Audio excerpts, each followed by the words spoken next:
and welcome to our special presentation, State of the Economy. I'm Rukma, and over the next 1 hour, we'll be discussing the many aspects and implications of the economic survey as presented yesterday in Parliament by the Finance Minister. The survey exhorted the government to be more relaxed about debt and fiscal spending and even argued for a rethink on the established fiscal consolidation policy, especially during growth slowdowns and crises like the current one. India chose a model that is best suited for the country, a calibrated fiscal approach, spent money on supporting the vulnerable, carried out the world's largest food program. How does it all come together? What is the road ahead? And what is the impact of all the many mini budgets, as the Prime Minister himself said, of 2020? We speak with this in the hour ahead with our special guests on the show, experts on the matter, Arvind Virmani, economist and former Chief Economic Advisor, Sanjay Agarwal, President PhD CCI, and Shubhamoy Bhattacharjee, economic journalist. A very warm welcome to all of you. Thank you very much for joining us. Well, the Economic Survey 2021 tabled in both Houses of Parliament is of particular significance as the economy begins to recover from a pandemic hit year. It presents a clear picture of the health of the country and a sneak peek into what to reasonably expect from the Union budget that the Finance Minister will present on the 1st of February. So I wish to lay on the table a copy in English and in Hindi of the Economic Survey 2020-2021, Volume 1 and 2. To lay on the table Hindi and English versions of the Economic Survey 2020-21, Volume 1 and Volume 2.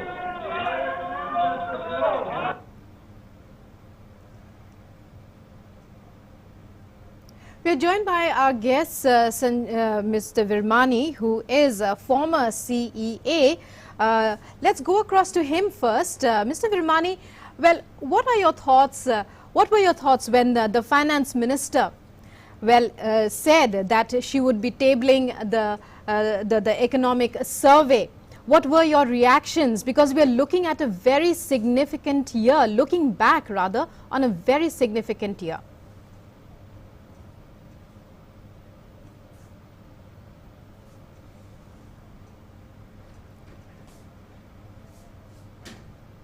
Mr. Virmani, if you can hear me.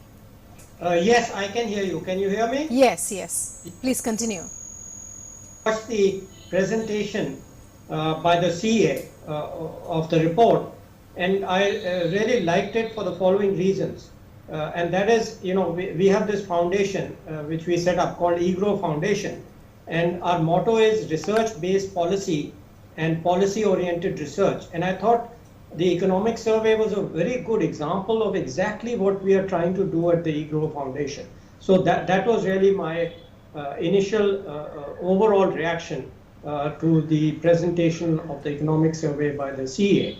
Now, just to illustrate before we get into details, what do I mean by that?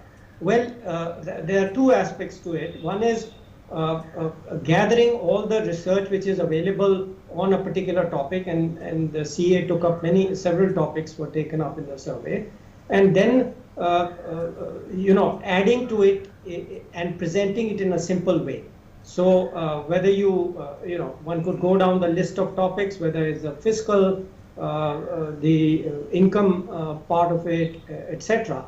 On each topic he did that. I think that's it's a very good innovation or development, which you know which then takes on board both you know, serious economists, people who have thought about these things, addresses them, and also presents it in a way which is understandable to the public, you know, in the form of graphs, etc., which somewhat simplify the thing, but it's very important for the general public to grasp. So in that sense, I really like the economic survey. Right. And coming to you, Mr. Sanjay Agarwal, we'll be going back to our other guests also who are likely to join us very soon now, and going back to the bulletin. Well, Finance Minister Nirmala Sitharaman, as we said, tabled the economic survey in Parliament yesterday. This is what the survey said. Let's take a look at the major takeaways. India adopted a calibrated fiscal approach. While some countries chose a front-loaded grand stimulus package, India chose a model that is best suited for the country. And India adopted a step-by-step approach. First, India spent money on supporting the vulnerable. As we were telling you, it was a calibrated fiscal approach. While some countries chose a front-loaded grand stimulus package, India started off from supporting the vulnerable. India chose a model that is best suited for the country. And a step-by-step approach, that was what India went for, starting off by supporting the vulnerable and then finally ramping up capital spending as the country unlocked. Well, coming to you, Mr. Virmani, when we talk about a calibrated approach, we are looking at it as a calibrated approach at the months that have gone by, at the year that has gone by, the approach that India adopted. What do you think? Do you agree with that?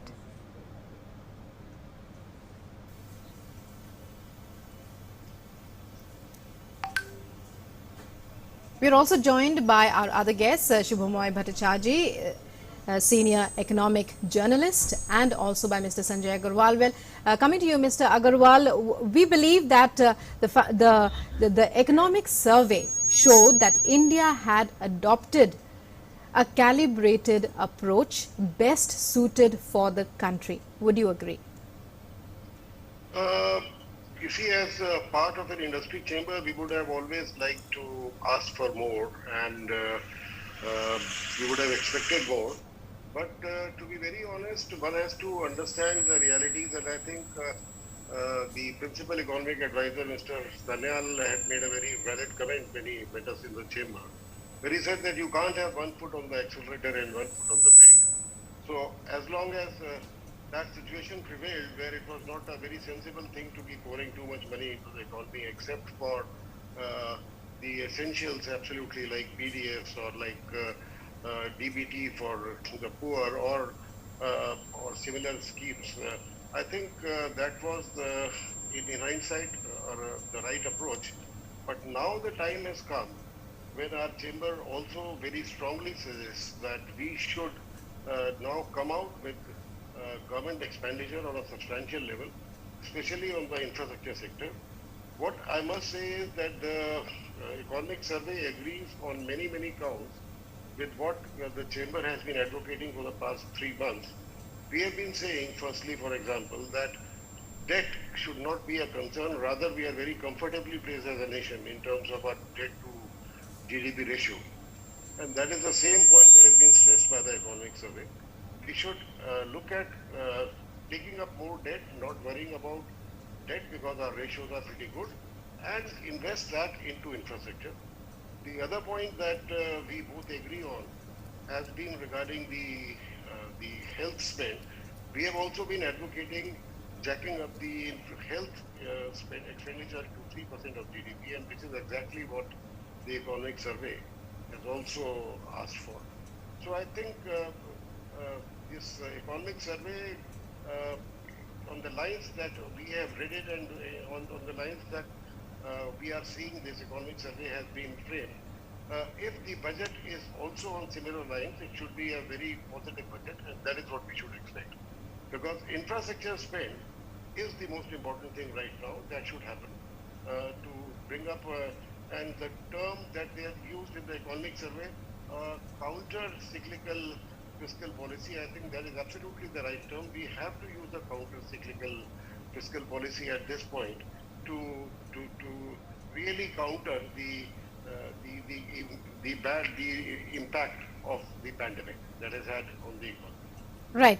3 important points: the impact of the pandemic, that debt should not be a worry right now, and also the stress on investing in infrastructure. Coming to you, Shubhamoy, how do you look at India's approach over these past few months, over the past 1 year? We are saying that while many countries chose a front-loaded grand stimulus package.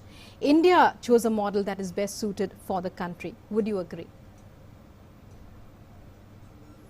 What we need to see is that there's now a fair amount of consensus with in fact, even international agencies like IMF and others also saying that India more or less went the right way. It sort of tried to first of all work out the problems in the supply side, which has always been an Achilles heel for India. Why is it so? Because whenever there's a constraint, our supply responses always gets bottled up. And to be able to look at it as India did at that stage was very good. In fact, what it did is it has now shown to itself that was, since it's done the right policy, what the economic survey's theme is that this confidence of having done the right thing should now percolate into the budget and the subsequent policy developments across the year. All right. Do further. That is the major thing that is coming out from the economic survey. Right. Well, coming to you, Mr. Virmani, once again, when we talk about how debt, it's being said, many economists are saying this. We are reading about it in all the papers, that debt right now should not be a worry. India has focused at the very beginning in what we are calling a step-by-step approach on supporting the vulnerable first. And in what the Prime Minister had said, a mini budget, debt should not be a worry. Is that what you think as well? Aspects of this issue. One is, of course, when we talk about fiscal and debt ratios, what concerns the markets, which concerns economists, is the trend of the debt GDP ratio. And of course, when you have a shock, you get some temporary effects, and then depending on how the government reacts to it, you will get permanent effects, negative effects. So we have to look at both these aspects. Let me start with the latter, because that is what the economic survey emphasizes, and that is history shows that the debt GDP ratio after a shock goes down because of higher growth, not because you've squeezed down on the fisc. So this is a lesson from across history, which the economic survey presented some lessons from India also, from our experience in 2000 in earlier shocks. So that is one part of it, which is absolutely solidly based on international research, which is what the economic survey was conveying. The second aspect is the shock. Now, the importance of the shock is how you handle the temporary thing. For example, I have been saying for the last 9 months that the decline in revenues is to be expected and kept, not worried about, because it's what we call an automatic stabilizer. It's a good thing. It's not a bad thing when you have a shock, when your GDP goes down. So, because it will recover automatically. What matters was the expenditures you undertake and how efficient and focused they are. And we have been emphasizing right from May, when we did our research at eGrow Foundation, that it must be focused and targeted. So that brings us to your second part of your question, which was targeting on survival. So the government had to ensure, for example, by making food free to a much larger number of people. Secondly, focusing on credit going to businesses which would go out of business, because a country can't afford to have, let's say, 20-30% of its businesses go bust all in a couple of months. So yes, in that sense, in both these sense, I think our approach was the correct one. It was based on research, and we had recommended, we had done the research, and we had also recommended that this approach be followed. So I guess we were doing it in parallel. The government's thinking paralleled our own. Right now, let's listen in to what the Chief Economic Advisor, Krishnamurthy Subramanian, said about the economic survey. Economic survey is dedicated to all the COVID warriors who have really helped in upholding India. If you see the cover of the economic survey, we have the COVID warriors joining hands to uphold India. Doctors, nurses, scientists who have helped in developing the vaccine in record time, sanitation workers, one and all, who have come together in this time of adversity to really uphold India. And after an estimated 7.7% contraction in 2020 to 21, the Finance Ministry's economic survey projects that India's real GDP would record a growth of 11% in 2021-22. The nominal GDP growth has been estimated at 15.4%, implying an assumption of 4.4% inflation during the year.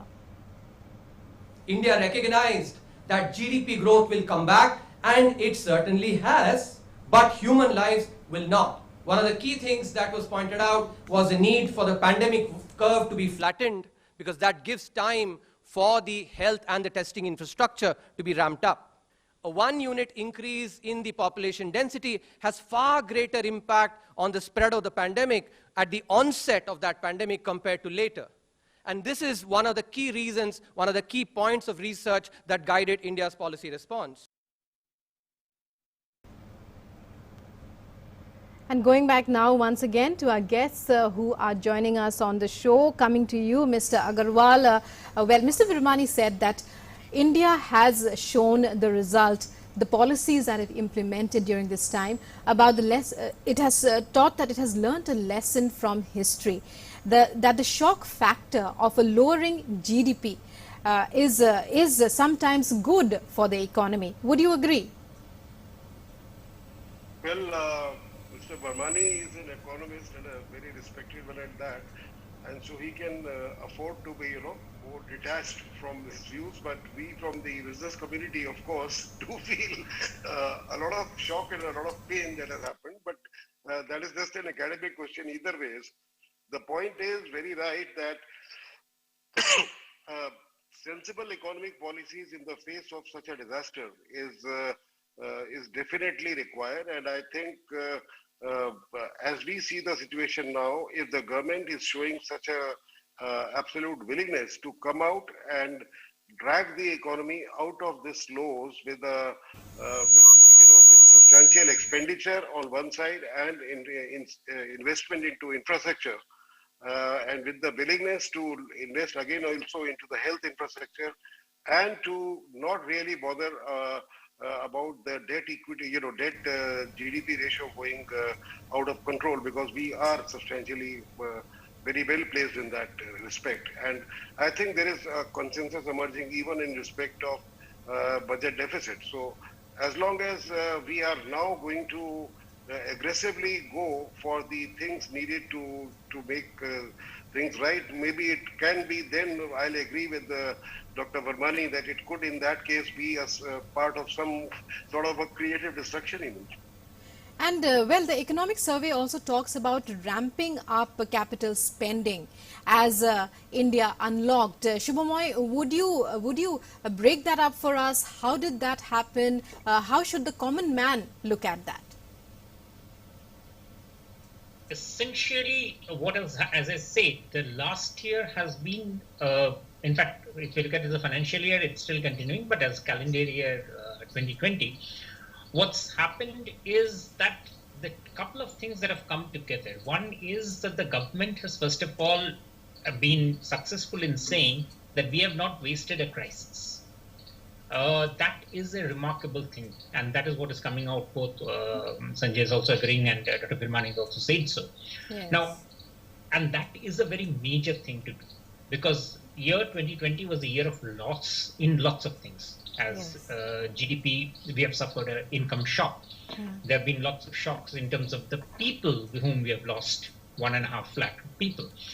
Now, so amid all these losses, the fact that we have been able to use the crisis to rebuild, to redo many of our reform program is an achievement.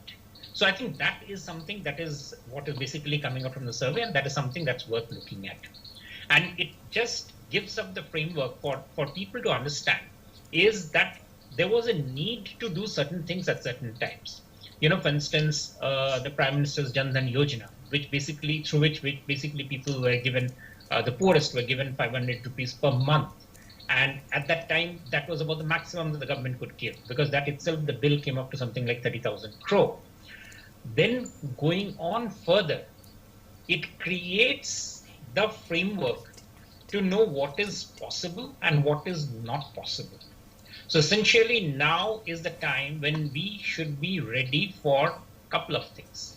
And one of the things that does come out, since the economic survey is saying it very clearly, is that it is necessary to allow the fiscal position to take care of the correction in the economy, of the recovery in the economy. What does that mean? It means for the common people the willingness to accept that things that there will be higher taxes possibly.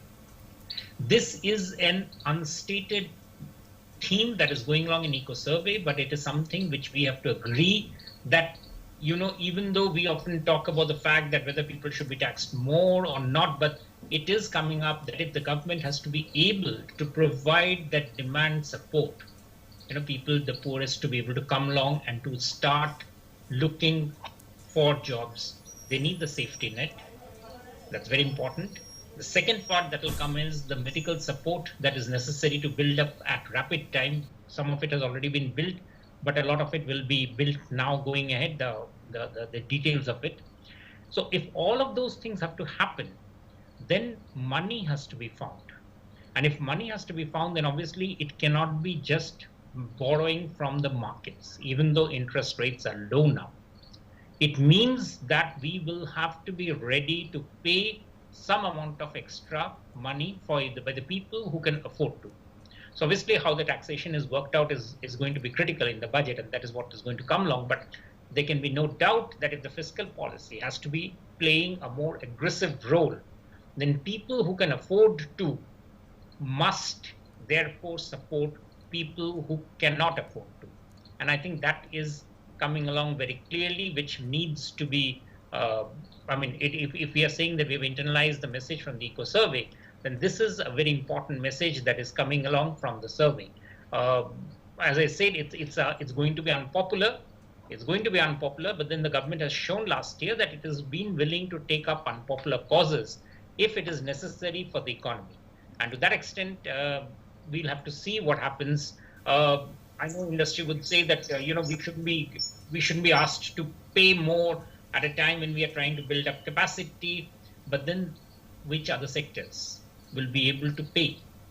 So, right. I would think that is an important theme that's coming through. Right, says the economic journalist, but we have to find out now what Mr. Agarwal would say to that, coming from the business community. And Mr. Virmani.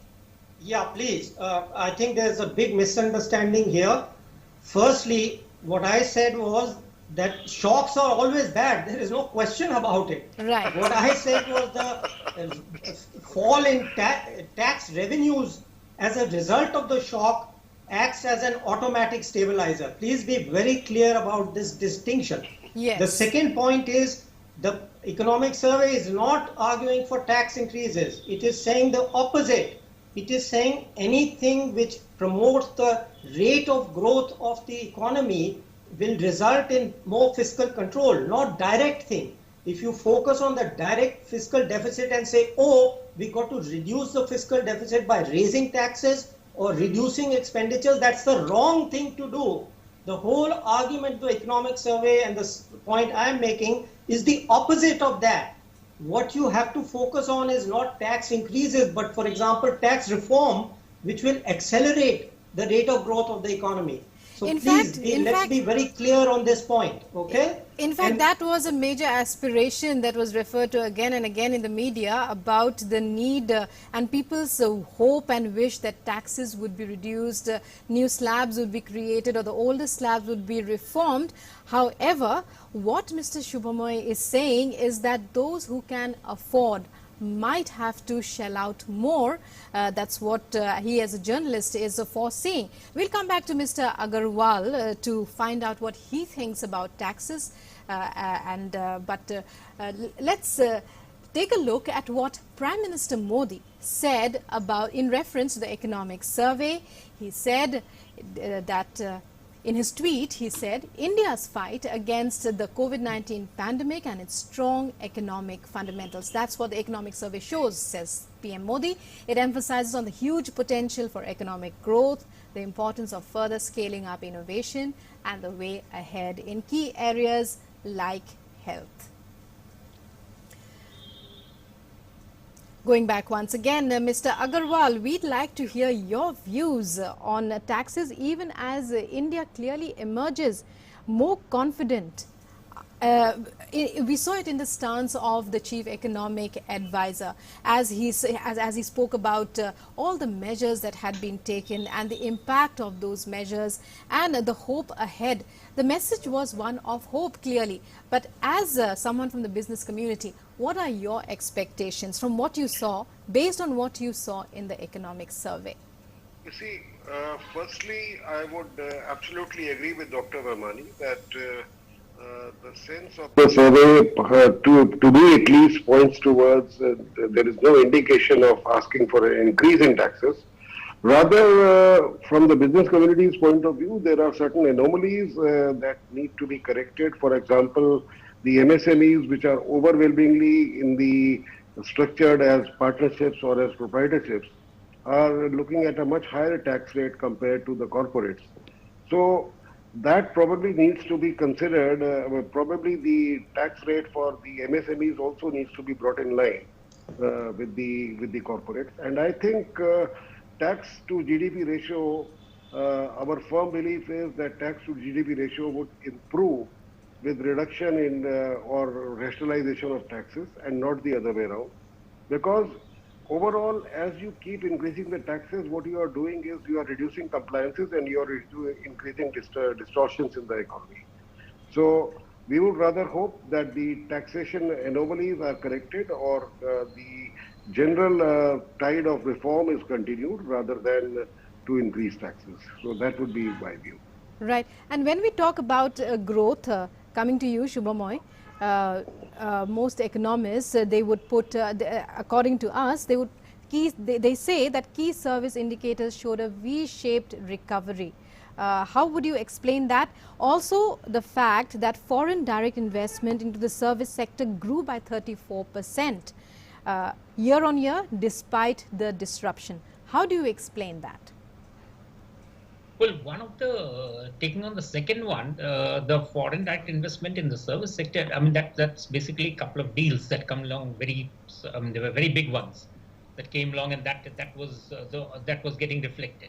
But overall, the good point about FDI definitely finding India an interesting place to invest in is a point that is often not appreciated, and that is something that we need to appreciate, because it has often been said that in India, the investment is only through the carry trade, which is from the FPI investment, the foreign portfolio investment, not the FDI.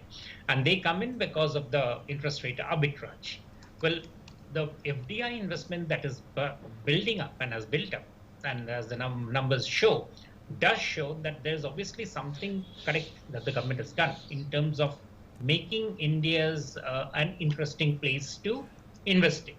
So that definitely is showing up in lots of sectors. As I said, the services numbers are not the rightest one, but there are lots of other things also which are coming now. The interesting thing about the recovery is that the recovery numbers, yesterday, for instance, the core sector data for December came along, and that number wasn't very impressive, but that doesn't matter. The point is that you can see that which are the sectors within core which is doing well. Yeah. The coal production. Yes.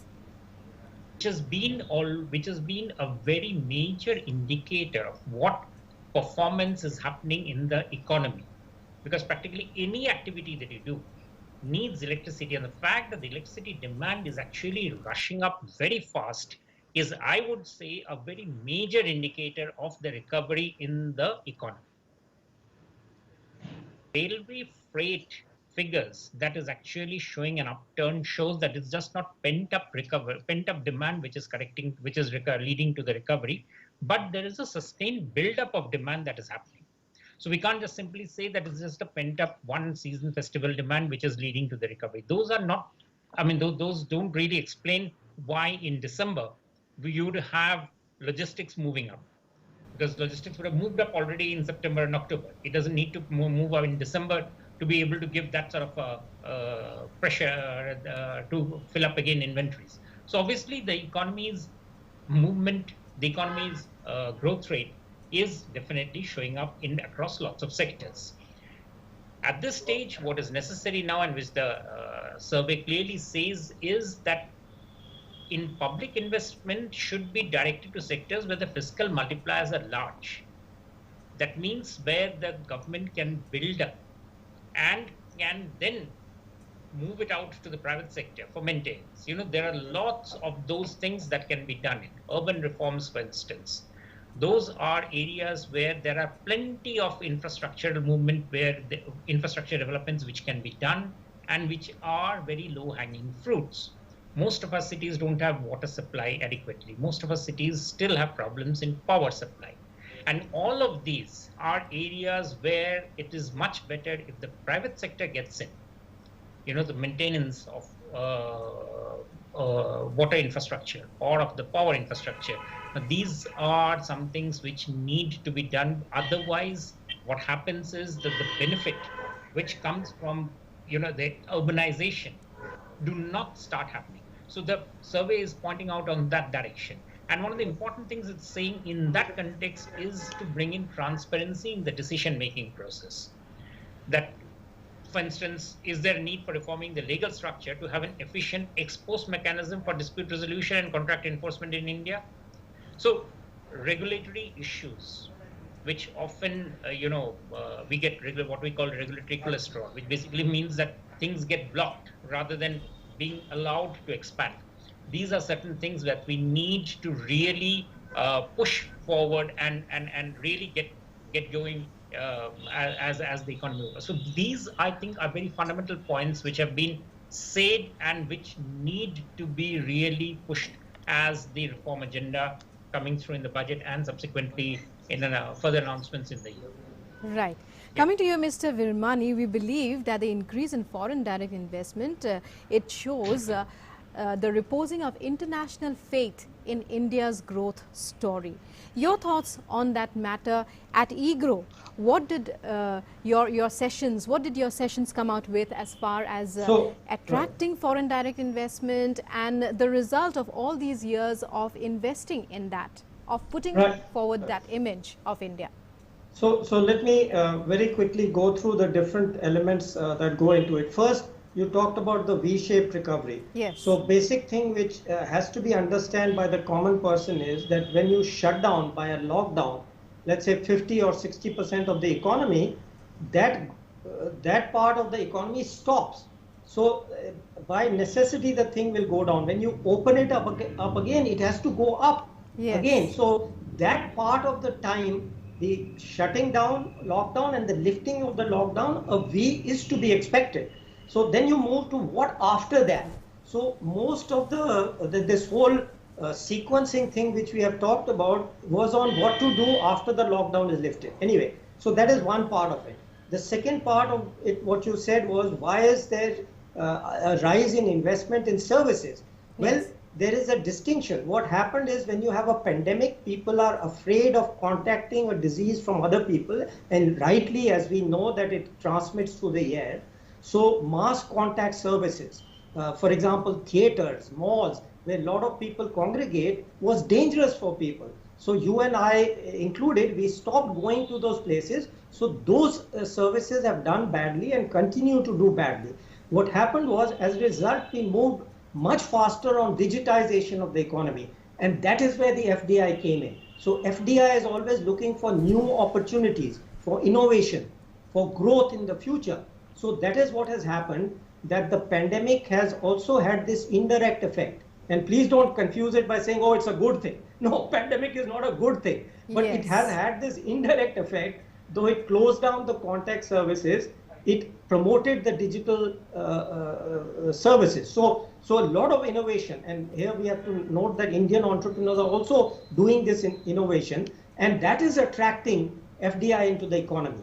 So this is the second part of it. But what we cannot forget is that these contact services, we have to do something. Of course, we are talking about vaccination, but many things are suggesting that it may take 18 months, it may take 6 to 18 months to vaccinate enough of the people to stop the pandemic. So in the meanwhile, we have to incentivize air filters, for example, because cinemas and other closed spaces where the virus can circulate will not recover unless something is done about it. So there are certain policies in the short term the budget has to focus on in terms of making, to reducing the risk. And finally, on the broader structural reform, which you didn't really question, but implicitly it has come up, the government focused early, because it takes time, because big reforms take time to be implemented. So starting from June, for example, and this relates to your point about the PM's comments. So early on, the PM and presumably his cabinet, etc., his officers started thinking of what things need to be done, and then gradually unrolled them and are still in the process of doing. All in all, because of the impact that the government's policies have had, using the crisis as an opportunity to do to deal with many long pending issues, we are looking at a more confident India. As it emerges out of the pandemic, we are talking about the economic survey that was tabled yesterday in both Houses of Parliament by the Finance Minister Nirmala Sitharaman. Let's listen in to what we had as our guest on our primetime show News Night, the Chief Economic Advisor Krishnamurthy Subramanian himself. Let's listen in to that conversation that he had with my colleague Ramesh Ramachandran.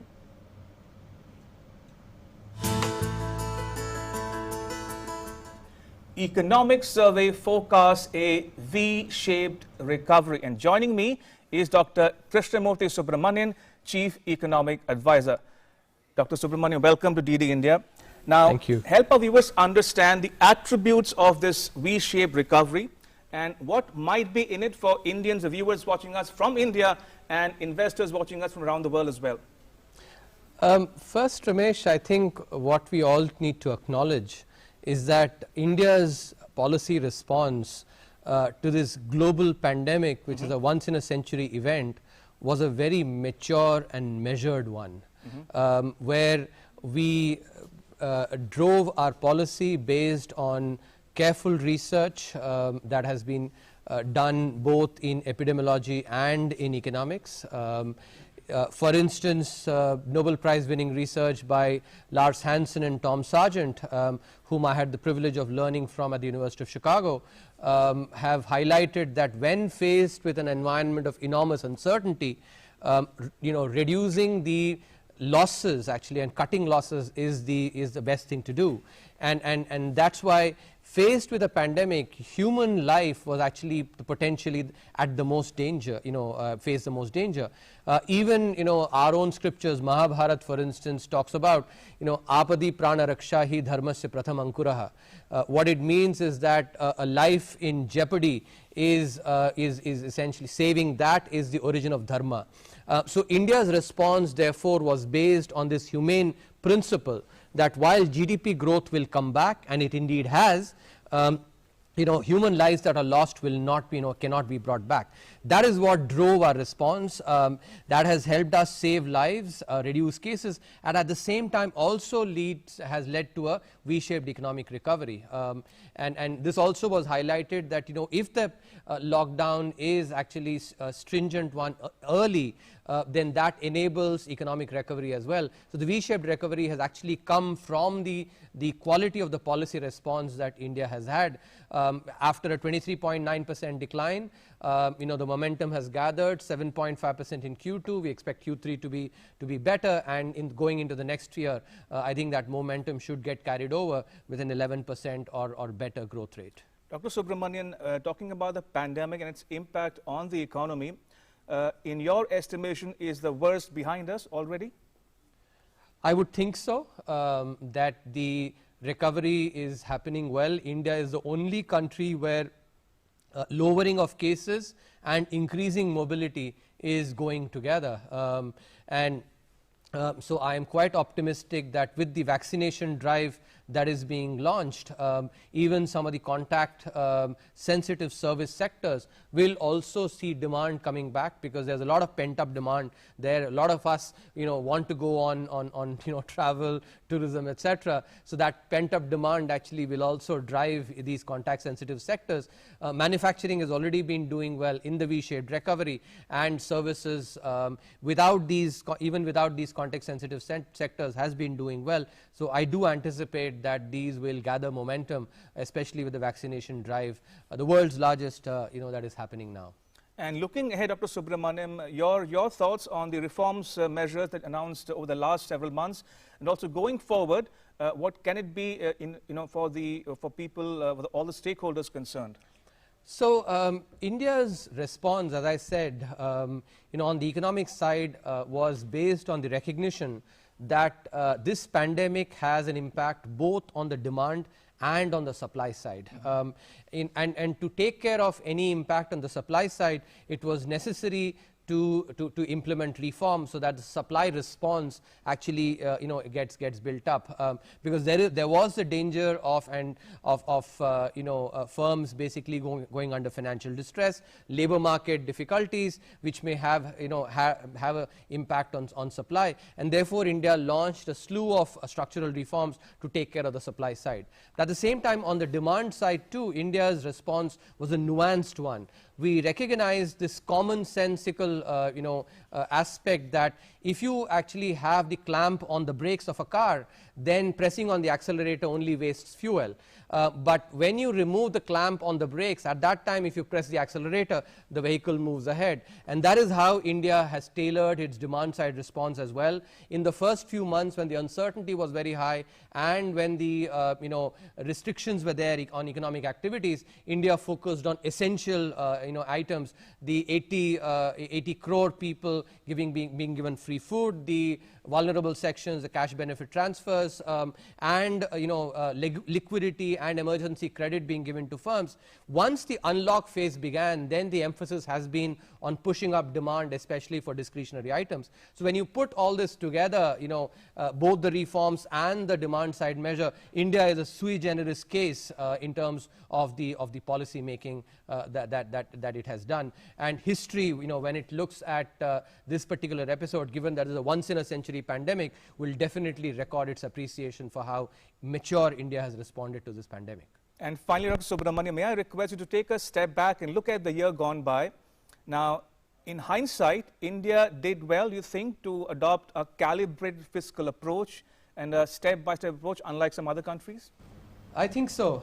As I already highlighted, if the brakes were on, in the car, at that time pressing on the accelerator would not have made that much sense. It would have just wasted fuel. And in this context, I'm talking about the fiscal space. It would have possibly gotten wasted. In contrast, focusing on essentials in the early part of the pandemic, when uncertainty was very high and economic restrictions were on, and then in a calibrated manner enhancing, when the unlock phase was going on, focusing on discretionary spending. I think, India has been unique in this.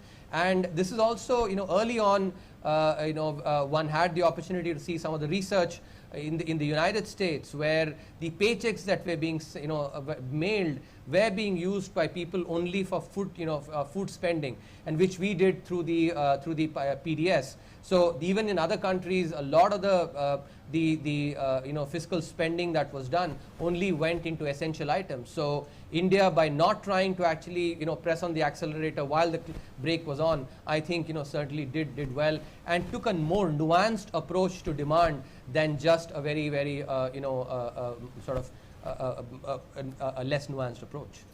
Right. On that note, Dr. Subramaniam, thank you so much for making time to be with us.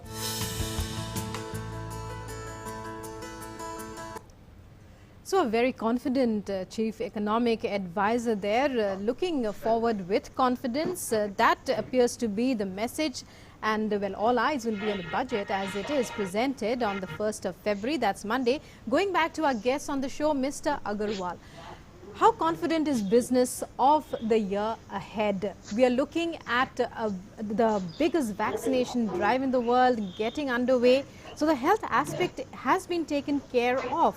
However, the past few months have taught us some lessons that we never thought we would have to learn. What about business? How is it looking at the future now that the economic survey is out, now that we have gone through the worst? The worst is over. You see, the worst is over definitely, that's very true. But I would like to stress upon the one important facet of the economic survey, which is the stress on infrastructure investment. Demand side has to be taken care of in two manners. One is, of course, by direct expenditure into the economy by way of direct benefit transfers or by way of free distribution of grains or Manrega, and all those aspects are definitely there. Right. I think the economic survey, once there is a government investment happening, that will have an impact of encouraging private investment to happen.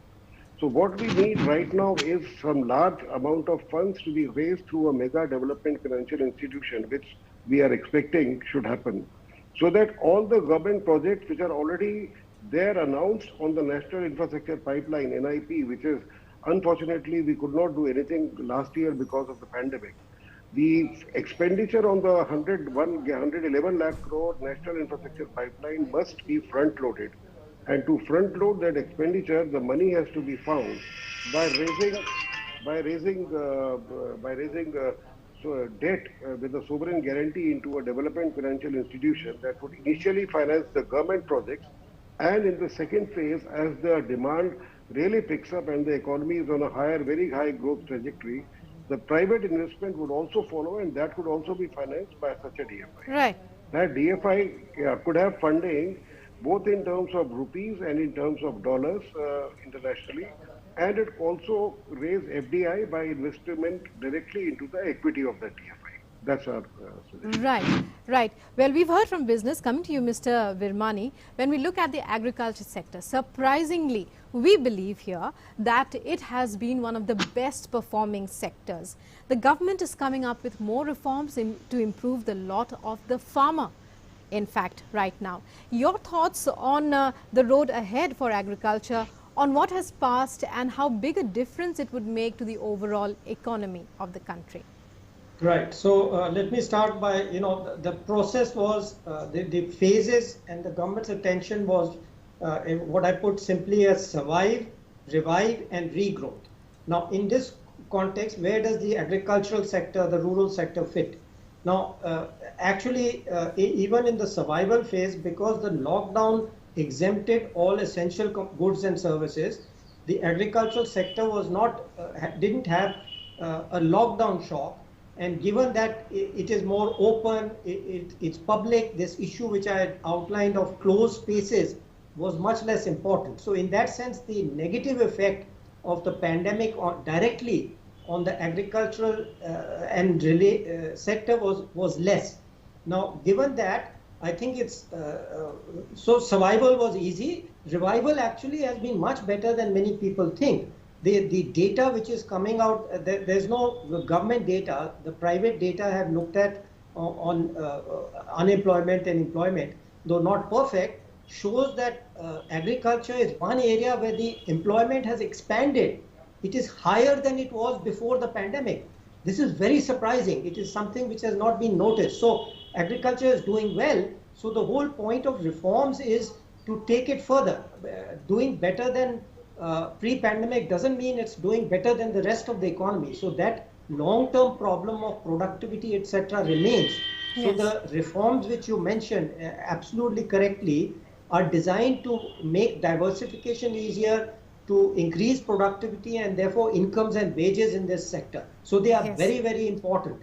And, they have been pending. Some of us who dealt with these issues, including myself as CA, my last one of my economic surveys also dealt with this issue. So they have been pending for 20 years. Yes. And certainly there may be minor adjustments needs to be made. There may be complementary things which have to be done. For example, reform of EXIM and customs duties on agricultural products to make it less risky. to make it easier to diversify out into the world, etc. For example, export of organic crops, etc. So I think the outlook is very good, and I hope the government in the budget and elsewhere is also able to do these complementary reforms, which will make it even quicker for and easier for the agricultural sector to diversify.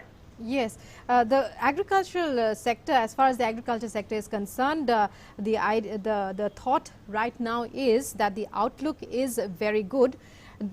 There is a lot to hope for as far as the budget is concerned. But very quickly, coming to you, Mr. Agarwal, before I go across to Shubhamoy to discuss a larger issue, your take on startups, because we believe that startups have been a big success story in India.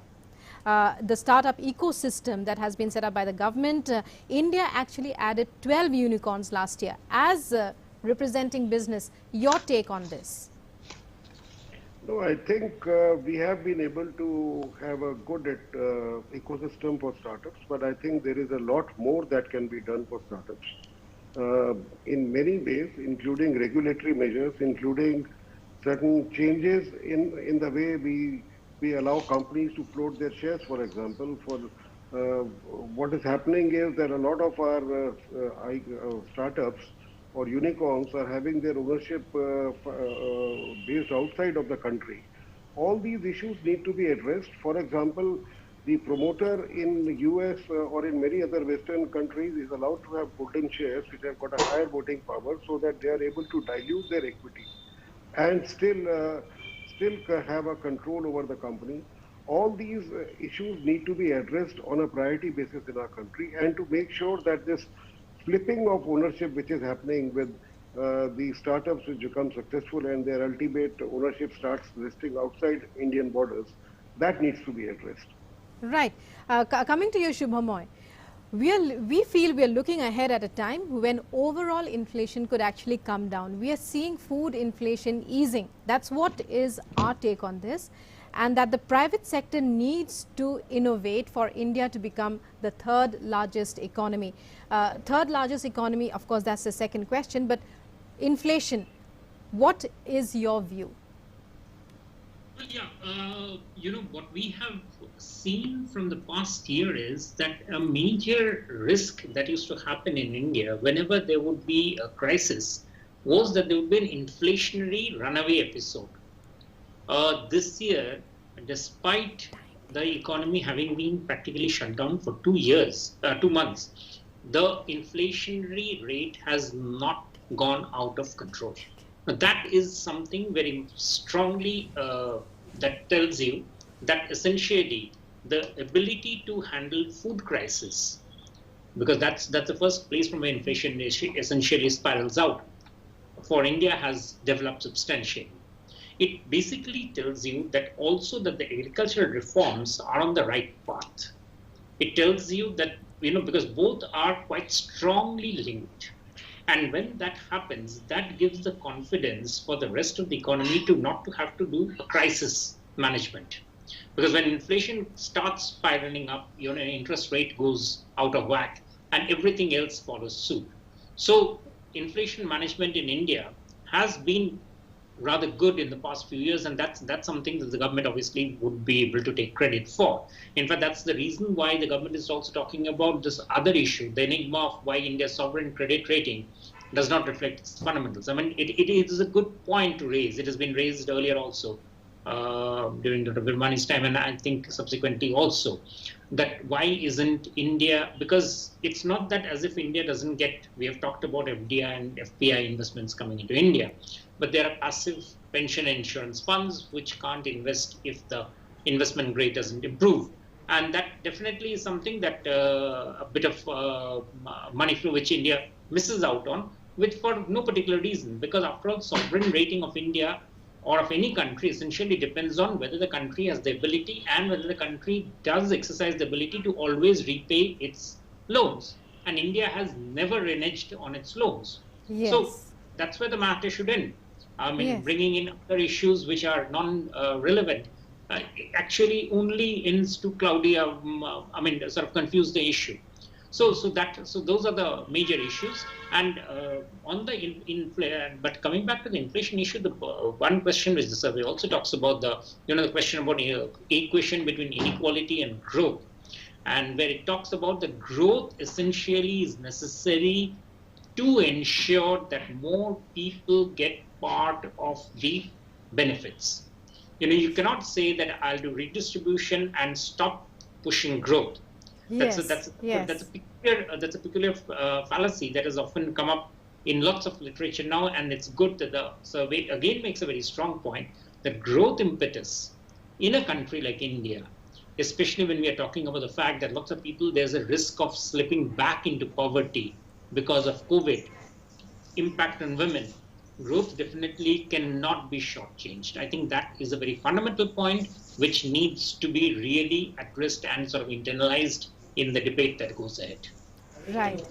Well, so clearly, as you've pointed out, we are precariously poised at a very important juncture. As the Prime Minister had said, it's the beginning of a decade. We have great hopes for the future. The Economic Survey has projected India as having been very successful, more successful than many countries who are actually beginning the major fight against COVID right now when we are emerging out of it. So all eyes on the budget. We are just one day away from its tabling on Monday, the 1st of February. And here's wishing that everyone's aspirations are fulfilled by the Finance Minister. Thank you very much to all our guests. Many thanks for joining us on the show and for all your inputs, your views. And with that, we wind up this edition of State of the Economy. That's all from me for now. Goodbye.